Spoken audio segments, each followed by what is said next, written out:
The Stage Door Show, celebrating the independent artist. With your host, Dave Hondel. Hi everyone, welcome to the Stage Door Show tonight. This is Dave Hondel. I have an award-winning actress tonight, a writer, director, and producer who has been incredibly busy with some great projects, including a feature-length film co-starring Anthony Rapp entitled Scrap, which has taken several awards on the film festival circuit. It's been an amazing film that I saw myself, and I encourage all of you to go see as well. So let's bring her in now, Miss Vivian Kerr. Welcome to the show, Vivian. Thank you for having me. Absolutely. It's such a pleasure to have you on. And, I want to kind of get into that, the movie Scrap. And I know that you wrote, directed, and also was in it starred with Anthony Rapp and some great actors in this film. But that one garnered a lot of nominations and awards on this film festival circuit. So talk about the film, first of all, for our listeners who haven't seen it yet, what you can get into without obviously giving away the plot line, but, kind of talk about it a little bit and, basically why you started writing that movie. Yeah, so Scrap is, it's my first feature as a writer-director, and then I also play Beth, the main character, and it's about a woman who lives in Los Angeles, set in modern day, and she's recently been laid off and has a lot of debt, has been, evicted essentially from her place of living, and is pretending to be away on a business trip while she is sleeping in her car and trying to get another job and hiding her situation from her estranged, sort of disapproving older brother, Ben, who is beautifully played by Anthony Rapp. And so it does have obviously deal with very serious subject matter, but it is a dramedy. There is humor and comedy between the siblings. But I would say, yeah, it's very much in keeping with those films like You Can Count on Me, the Kenneth Lonergan film with Mark Ruffalo, Laura Linney, or the Savages with Philip Seymour Hoffman. So if you like those kind of brother-sister dramedies about difficult family members and how families reconcile dysfunctional relationships, then Scrap is the movie for you. I think, one of the things that I got out of the movie, just watching it kind of hits home, I think, for a lot of people, when you watch your situation, because, I think everybody out there, that's listening, many people are, one or two paychecks away from being in that situation and, at no fault of your own, and sometimes it happens and, people judge people that, are in that situation, unfortunately. And unless they're in that situation themselves. And I as I was watching this, I'm like, wow, this could happen really to anybody, and the fact that you in the movie you have a child as well, makes it even more, of a hard situation because, what do you explain to your child that doesn't understand anything that's going on when it comes to something like that, and then throw in the family member dynamics that may be disapproving of, but really doesn't know why you're going through it or what you're going through. And then assumptions are made, and that's the other thing that I noticed, that assumptions are made that were incorrect. So again, you're having to navigate a lot of things. And I felt that the writing was tremendous. You did such a great job, writing that film and making everything kind of come to life. And it was just very realistic. And again, kudos to all, the work that you did on this, and just, you were fabulous, in it with Anthony, and the rest of the cast was tremendous as well. So I just wanted to say congratulations on the piece of work. Thank you so much. It has been interesting, actually. We did a really, really long 2-year festival run with the film. And so I was able to take it to a lot of different cities and watch it with a lot of different audiences. And I thought it was very interesting how some people would be like very, very hard on my character, especially in the beginning. There was sometimes people would really blame her and really kind of I think it frustrated people because she had a middle-class background, yeah, and because she's not someone who was without resources or without family. But it was important for me to portray that because I think there are a lot of people who find themselves in situations like that because they are too proud. They don't want to ask for help. You don't want to admit to someone, even to admit you've been fired or laid off, like a lot of people have that. It's a lot of shame attached to that. Right. Even if it's not your fault, in the film, like Beth has been let go because of downsizing, like there was none of it was her fault. So, yeah.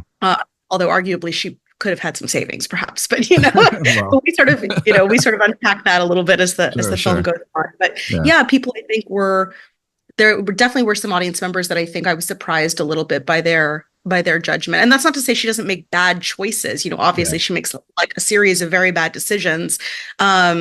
But hopefully as the film unfolds, you kind of understand a little bit more of why she is the way she is and why she doesn't feel like she can go to her brother for help. But I also thought it was interesting how after screenings, people would come up to me sometimes and say that they had been in a similar situation at one point in their life, and these are people who outwardly, if you saw them on the street, you would think they're incredibly successful. And they said, yeah, there was a time where, just life happens. There's peaks and troughs and All the time. and they would say like, yeah, this happened to me, or I was couch surfing for like a few months, and friends helping me out before and I just like couldn't get back on my feet it took me a while. And I think that's really common. I think that happens a lot more than we think. Oh, 100%. And I lived in New York City. When I first moved to New York City, everything's expensive there. Rent is ridiculous. And, you can make a lot of money. You can make good money and still be struggling and, every day, and, you're paying, hundreds of dollars a month and, and commuting costs and things like that. I mean, it's like I said, it's very realistic what Beth went through in that movie. And again, I think it opened a lot of eyes to what could happen to anybody. So again, kudos to the project. And, I also want to kind of get into this. I know a lot of writers and producers and directors, when you, especially in your debut, when you first sit in, in a screening, I guess, on a big screen in a film festival. I mean, what kind of went through your mind when you first saw, because you created that, that was something that you created from start to finish. So what was your thought? I mean, was it kind of a spiritual moment for you to see, everything on the screen for the first time?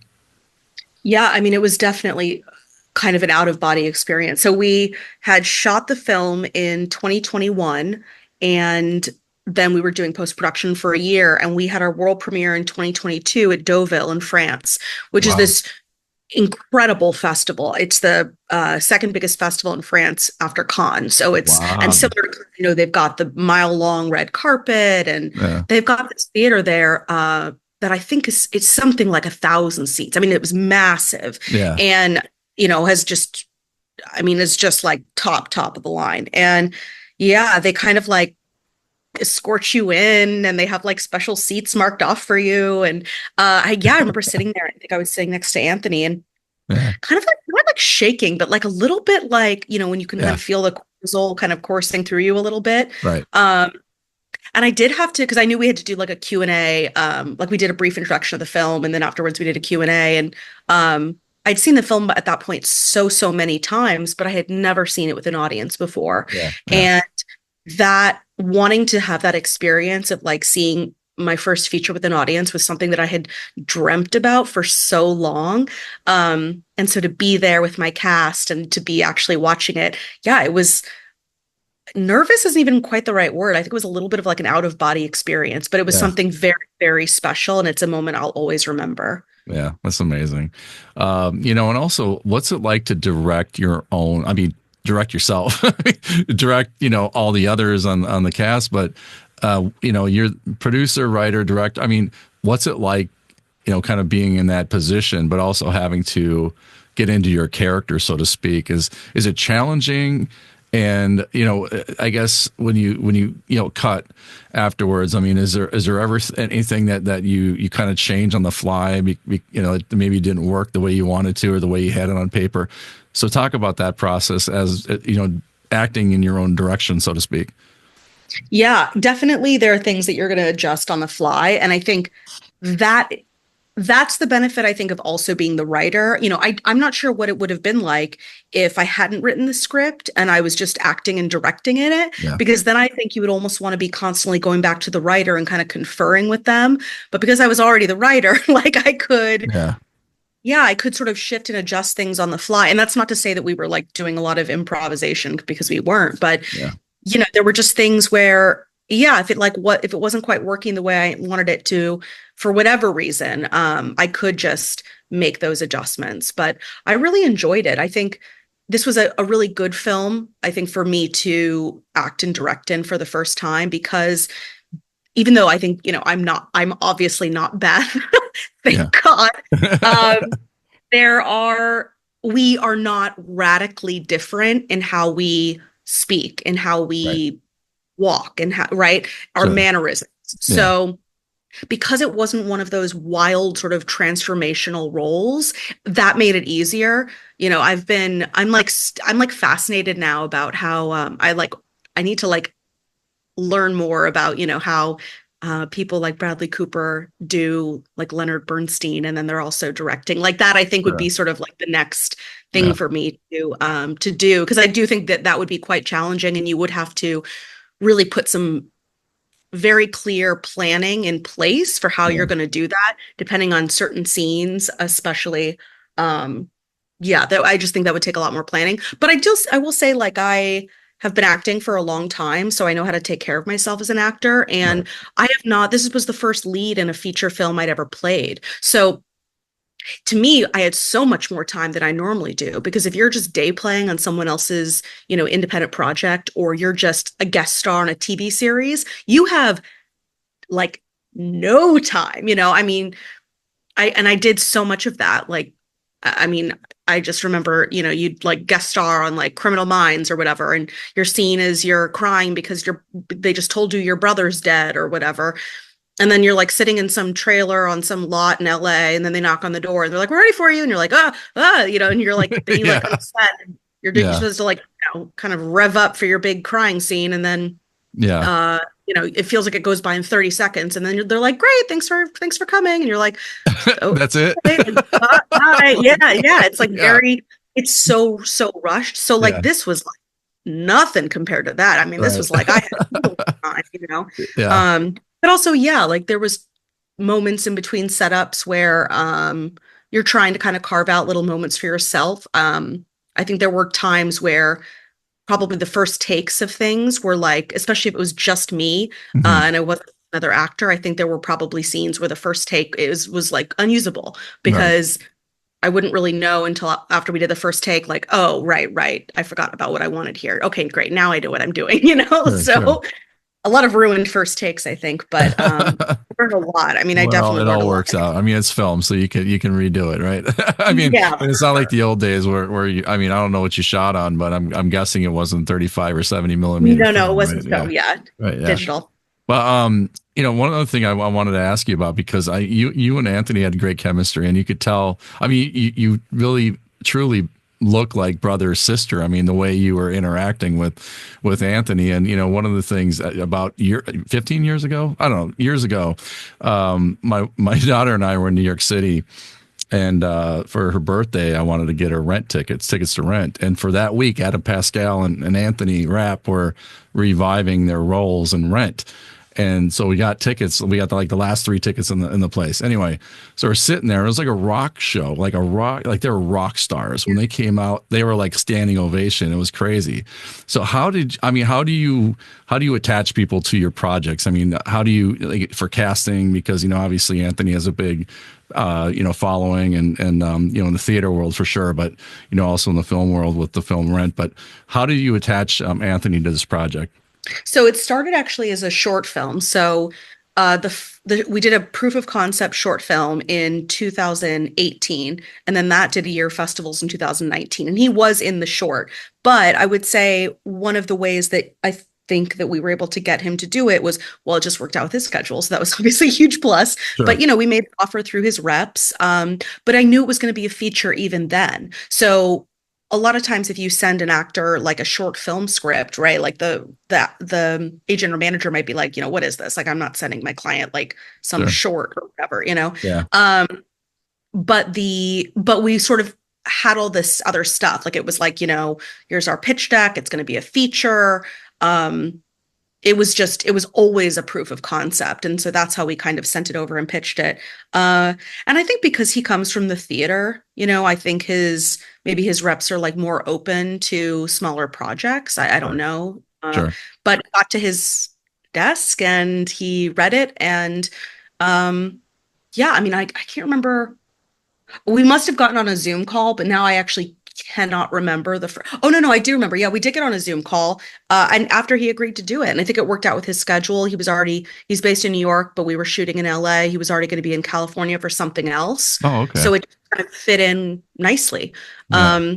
And it was a great experience. And I really recommend people, if you want to, if you want to do kind of a proof of concept, I really recommend it, because even though we only worked together for a really brief period of time, almost from the second we were, on set together, I thought he and I had, perfect chemistry, exactly the brother-sister dynamic that I was imagining for this project. Right. And so as soon as, and he's just like a lovely person, right? Like you never. Yeah, he seems like it. Yeah.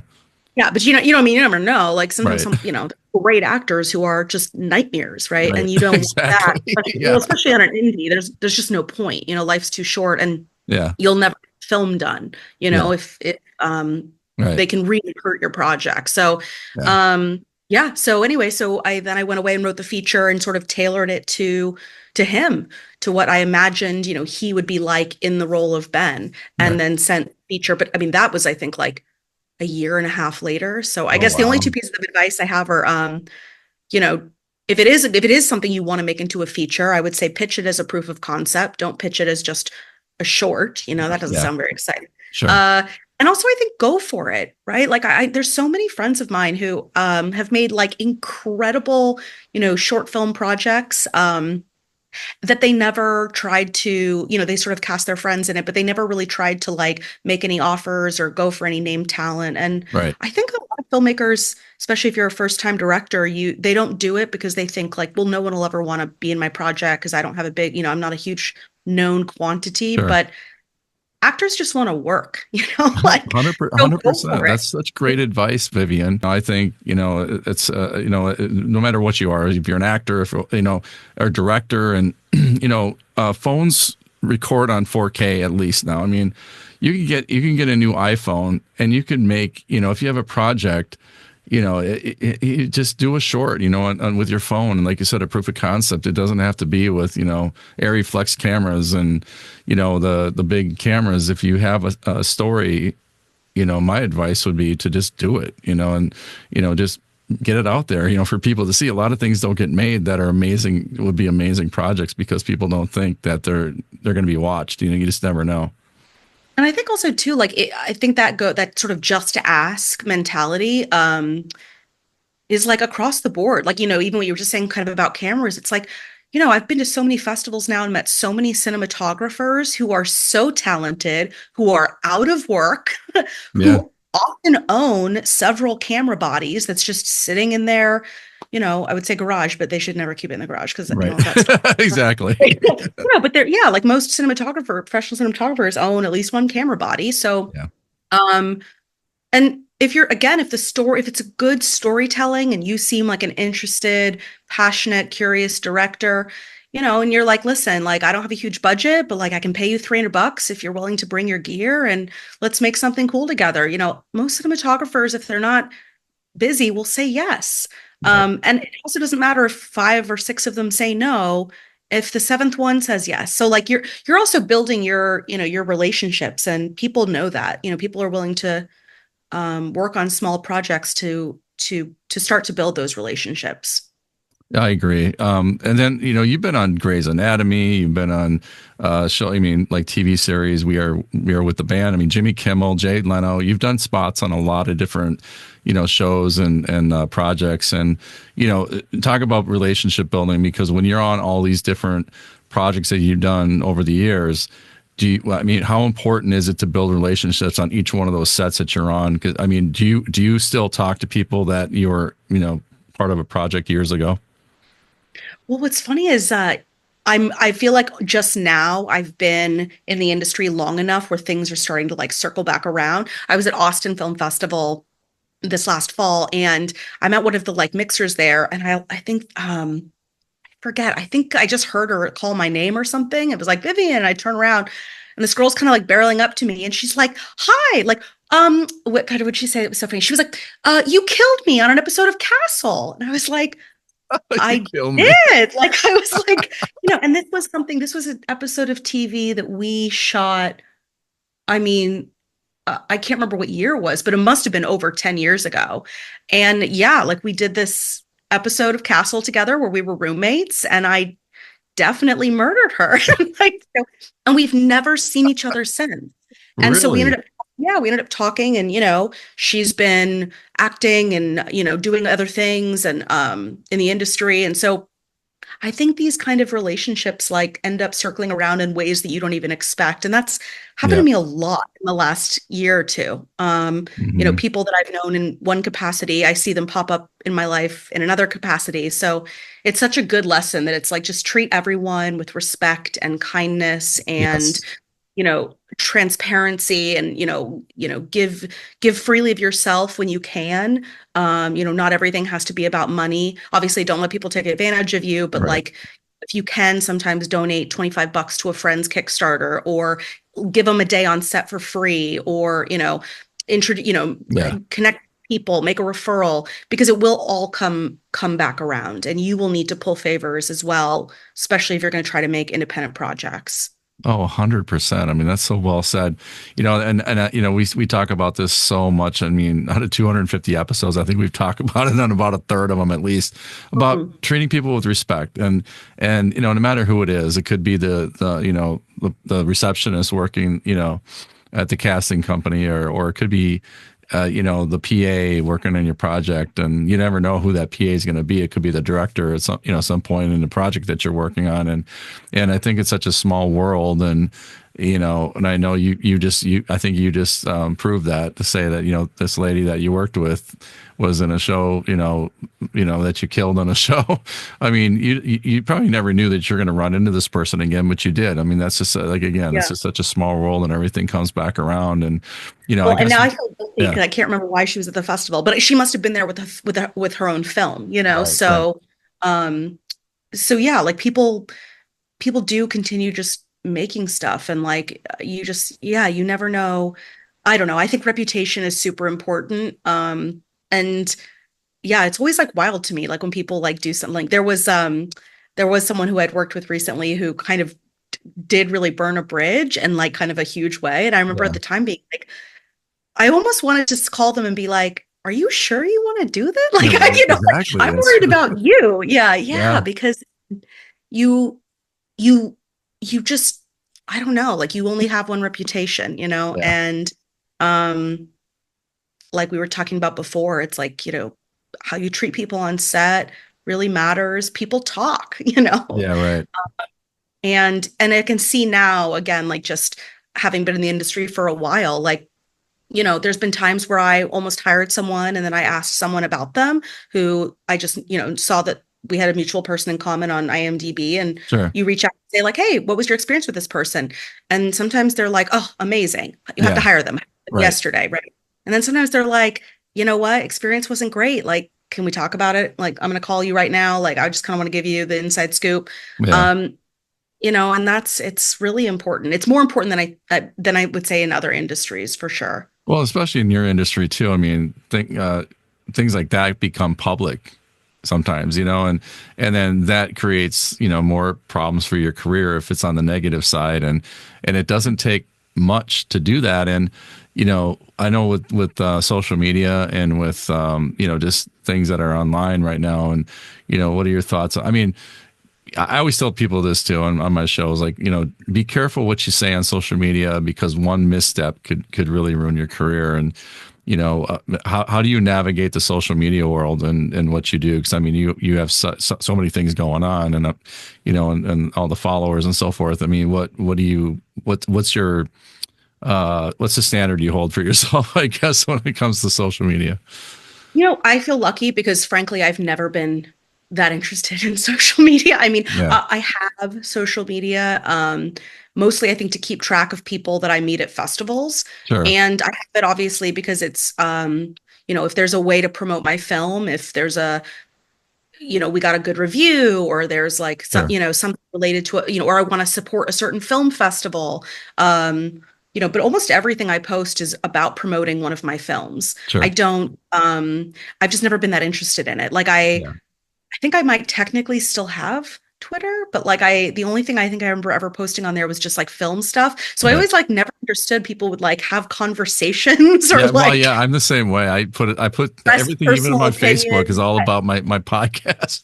I don't put Yeah, I anything just opinions or anything like that. So I try to really yeah. be careful with that because I know some people, kind of like I said, can get really in trouble with what they say on social media, and then you get people, thousands and thousands of people, that don't agree with you, and all of a sudden want to start arguing with you, which I Yeah, never I mean, I do understood. see a lot of, I mean, I love, I love seeing my friends' Yeah, kids, their pets, and their travel photos, like all of that fun, wholesome stuff. But yeah, there are times where sometimes people are like, here's an essay about something. And it's like, I'm always like, oh no, don't do it. Like yeah, it's pretty cringe, right? Like it's yeah, pretty embarrassing.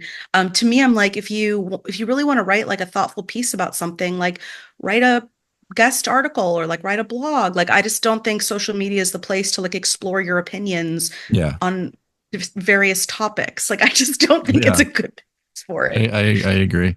What are your thoughts on, I mean, filming locations? Because I think, I know that, it was at one time, I mean, British Columbia, like Vancouver, there was a lot of stuff going on, still might be, Wilmington, North Carolina for a time, New Orleans, Atlanta, I mean, certain areas of the country that had a lot of, because of tax, rebates and things like that.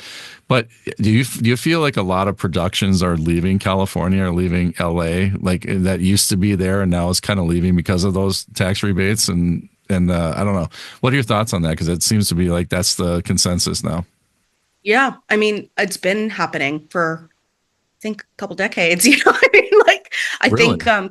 well, I mean, maybe not quite that long, Right. but yeah, I mean the entire reason that sort of Atlanta rose as such a hub for Hollywood features was because Georgia was able to incentivize, the studios to come and build there and shoot there. Right. All the Marvel films are made there. Oh, Yeah, I as well didn't as know there's that. tons of Really? Oh, production. okay. And there's tons of production obviously in Canada for similar reasons. Um, but yeah, no, I think I mean the general thing people say is like films aren't really shot in LA. I mean, as a sort of general rule, right? Sure. TV series are shot in LA. Yeah. Most people's certainly for independent films, yeah, most people are shooting outside of LA. I am in the minority that I decided to make two feature films and shoot both of them in LA. Sure. And and frankly, like I've been working on developing a third feature, and I very much will not be shooting it in LA Yeah. because it is a difficult place to shoot. It's expensive. The permitting is expensive. The insurance is expensive. It's just a very film unfriendly city, as well as the fact that every time you need a location, you can't get anything for free. It's so hard to get anything for cheap. Um, Even on the crew side, right? Crew will, if a crew member, not like a department head, but like maybe a slightly like lower down crew member, they could bail on your film because they could get a call that their buddy across town needs an extra person for a big commercial shoot that's going to pay them, 4 times as much as the day rate they're making on your small project, and they'll just leave, right? So like you could face like crew attrition, like so it's Yeah. just hard. So yeah, I mean everyone I know that's making a lot of indie films, they're shooting them outside of LA, and that's my intention as I'm well with so my next film. I'm surprised, Vivian, because it seems to me that I mean, because LA has been like the for what, a century, over a century, the really of filmmaking, when it moved out there. I mean, it seems to me that they'd want to keep that industry there because that's why everybody's out there. I mean, everybody that's an Yeah. actor or director or producer, that's why they're there because of that. And you would think that it would be easy to shoot and easy to get permits and easy to get locations. It's amazing to me what you're saying because I mean, I would have thought the opposite. You would think no, there, I mean, I think if you actually look at sort of the regulation and like sort of the rules and yeah, Yeah. it's been made a very film unfriendly place. I did have to laugh though a little bit. Like there was some, I forget, it was like there was some article, I think it was in the LA Times maybe a couple months back, and it was like the mayor was organizing like a committee to explore like the mystery of why film production has left LA. And Well, I I think just you remember just rattled it off. it was just so funny. I mean, it was just so silly. And I was like, wow, like, okay, because you just talk to anyone for more than if you are setting sitting down and really kind of brainstorming, okay, like how am I going to make, let's say, a film for, I don't know, $800,000, right? I'm going to make my indie for 800K and I'm going to shoot it in LA and it's going to be a 20-day shoot. You very quickly figure out like, oh, there's like this and I have to pay that and then there's this. Yeah. And if you compare that to other places, like it's very, very different. I was just Yeah. at a festival in Waco, Texas this summer, and they which I thought was genius. They sort of rented this like trolley bus for us, and they put all the filmmakers on this bus, drove us all around Waco, Texas, essentially showing us like all of their possible filming Yeah. locations. Diverse locations. Yeah. Yeah, and the woman who is oh gosh, I can't remember her exact title, but she's essentially like the film commissioner, the person who Right. would be in Right. charge of bringing the shooting to Waco. I mean, she was essentially like, we can help you out. You don't need permits. If you want to come and location scout here, we'll put you up at a hotel for free for a couple nights. Wow. You can get this location for free. You can get that location for free. And so like, that's what we mean by film friendly. I mean, like this is a place where they would love to have you come and shoot there for like a couple months, right? They would love that Yeah. because they're smart and they know like you bring a film production to town, even something let's say is a sub 1 mil budget, Right. that is going to be a lot of money that's going to be back into the town because all the catering is going to be local, Right. right? All the Airbnbs and hotels where all the cast and crew are staying, like that's money going back into the town. It just, there's just so many other expenses that Yeah. the production is going to have that they're going to then spend in the town. So I thought that was so smart. And so when a filmmaker is like comparing that to like, I don't know, you try and shoot in a gas station in LA, they're like, all right, well, we can give you 4 hours for $6,000 and you Right. better have a Yeah. here. You know what I mean? It's like, Yeah. like Well, I mean, Chip and um Joanna Gaines, you could probably thank them for all the filming that gets done in Waco. That's where they're yeah, helped out of. But look, I mean, if I'm told to, come on out, we'll cater to you and put you up for free. Will you location scout? And I mean, who's going to say no to something like that? I mean, that's yeah. just amazing.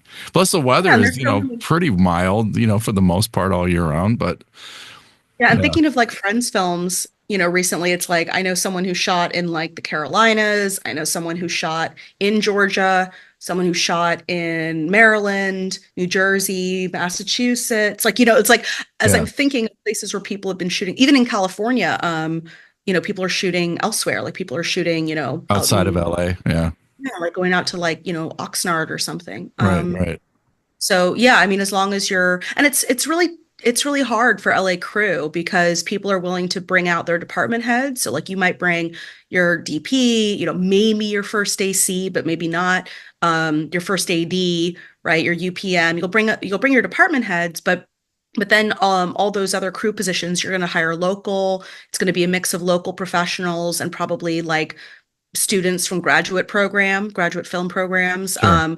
You can source locally. And so a lot of the crew members in LA, I think I have a lot of sympathy for them, especially the ones that are union. I think they're going through a really hard time right now. A lot Yeah. of them are really struggling for work. Yeah, I can understand that for sure. Let's get into this. There's a movie that's going to come out maybe later in 2025, but SÉANCE movie that you wrote, directed, and produced. Talk about that a little bit, because I know that I was reading on IMDb the summary of it, and it just looks so interesting to me. It's right up my alley. So talk Oh, about that a little bit for our listeners to get excited about. yeah, so Seance couldn't be more different from Scrap, other than the fact that they're both one-word titles that start with S. Yeah.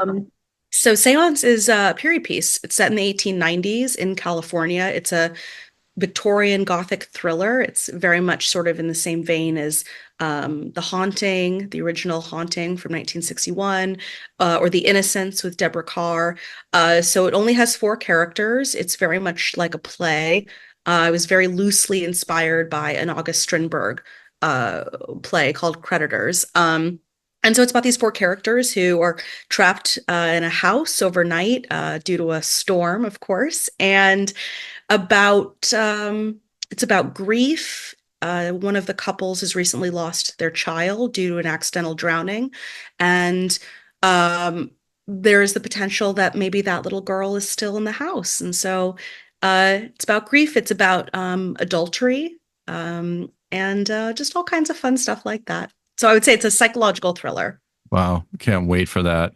Hopefully you can come back and talk about that when it comes out, because I really, really want to get into that when it does. So Yeah. yeah. I mean, before we go, though, I always ask this question. I want to ask you as well. But when it's all said and done, Vivian, what do you want your legacy to be? What do you want to leave behind to your fans when it's all said and done? Well, I love that you think I have fans. That's really sweet. Well, I'm I one. well, I'm one. but I really admire, honestly, I really admire people like Martin Scorsese who are just still at it. I mean, I'm not even sure exactly how old he is. That probably is impolite to hazard a guess, but he doesn't need to be doing this. He could be sitting at home with a cup of hot chocolate, his foot up on an ottoman, and just relaxing and enjoying his legacy. Because if he just stopped making films, like he would still be, he would go down in history as an incredible director. Sure. But he continues to do it because he loves it, right? And I think that's the dream. I think just to be able to continue to do it for as long as you can and leave behind a body of work that you feel is meaningful and nuanced, that's the goal. I think just continuing on. So yeah, my hope would be to do as many projects as I can and explore a lot of different themes and tell a lot of different stories. And hopefully some of them will resonate with people, and maybe not all of them will, but hopefully some of them will. More of them hopefully will hit than don't. And yeah, to leave behind a body of work that I'm proud of, even if no one else is. That I think is the goal. That's awesome. I appreciate that. Thank you so much, Vivian. Before we go, how can our listeners find Scrap? Because I know it's on Prime Video and some other streaming services for rent and purchase, but how can they find it? Yeah, so it's on, right now it's on 4 platforms. So it's on Apple, Amazon, Google, and Vudu, which I think is also Fandango at home. So I think if you could just go to IMDb, I think it shows you links to where it is. But if you search in like the Apple Store, Scrap, I think it comes up. And I think if you type it into Google, it'll just come up. So Okay. yeah, it's all those four platforms for rent or purchase. Great. Again, I encourage everybody listening to go see that. It was a tremendous, tremendous film, and thank you for being on the show. You're an amazing talent, and I really enjoy your work. And thank you for taking the time. It's been an honor, so thank you. Thank you for having me. This is really fun.